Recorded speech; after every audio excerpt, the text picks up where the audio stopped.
Hello, I'm Joey Korn, and I want to share a little bit about my father's story, but really my part of Dad's story. When Dad died, he left a very rough manuscript that 25 years later, I finally created the time to pick up, to not only edit, but revise, to make the reading flow, and so the reader gets pulled through the story. And I found a publisher. I got it published, a wonderful company.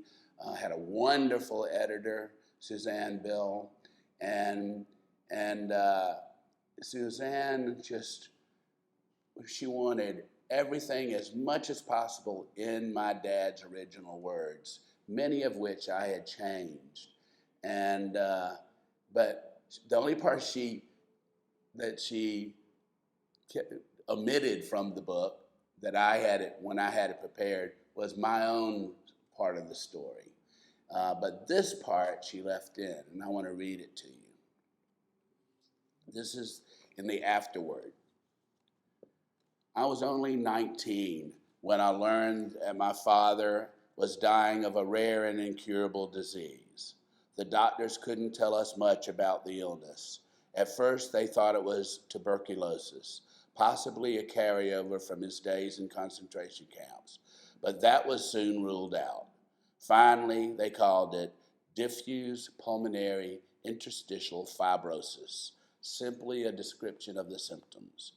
The doctors didn't know what had caused the disease, nor did they know how to treat it.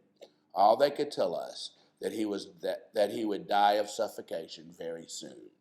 What the Nazis couldn't do in over 5 years, fate would take care of in a few short months. I did much thinking in those last few months before my father died. Dad meant more to me than anyone else in the world. I remember sitting in the waiting room at the hospital, 1,000 thoughts racing through my mind. Why is he dying? Why haven't I been closer to him? Why haven't I spent more time with him? Why didn't I go to Israel with him when he wanted me to? Why didn't I learn more about my father? Why? I guess I was as close to my father as the average American teenager, but that just wasn't enough. My father was dying, and my world was collapsing around me. I had been too busy trying to fit in with other teenagers to really get to know my dad. I loved him so much, but I hadn't told him that in years because I was too big for all of that. Now, more than anything, I wanted to tell Dad that I loved him, and I wasn't even sure he would know I was there. I walked into the room. Dad was a pitiful sight.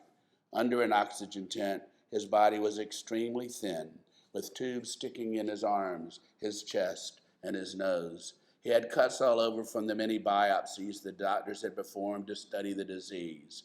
He was breathing hard, but very little oxygen was getting into his bloodstream. He hadn't responded to us in days. He looked much like he must have looked after liberation from the concentration camps. Merely a shell of a human being. Amazingly, he looked up and he recognized me. "Hello, son," he said meekly. "Hi, Dad," I replied in joy. Joy. Now was my chance, but I couldn't get the words out of my mouth. They were pounding in my consciousness. I love you. I love you. I love you. They stayed locked up inside until I was about to explode. Why couldn't I get them out? Finally, I said it. "I love you, Dad." After all that agonizing, the words seemed so easy to say as they softly left my lips.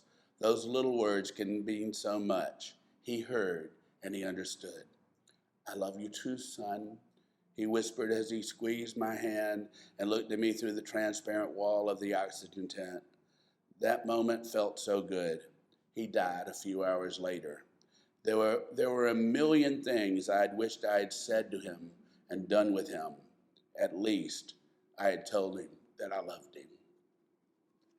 You know, those three little words can mean so much.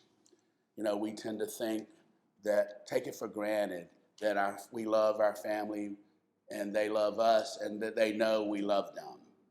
You know, those three little words can tear down barriers between your children and you, between you and your parents, between you and your siblings. There's nothing more important than family. And if you have a tough time with your family, you know, just let them know you love them. And as you're growing up with a family, I don't know whether you're young and living with your parents or in whatever situation it is, let your loved ones know that you love them. It doesn't take a Holocaust or anything like that to lose a family member. You could lose your favorite uncle. Many of you know what I'm talking about. You could lose a favorite relative, and you have no idea. You know, it just happens. You could lose your entire family in a flash in a car accident, and you could be left alone. And you never know what's going to happen. Life is so fragile. Tell your loved ones, I love you.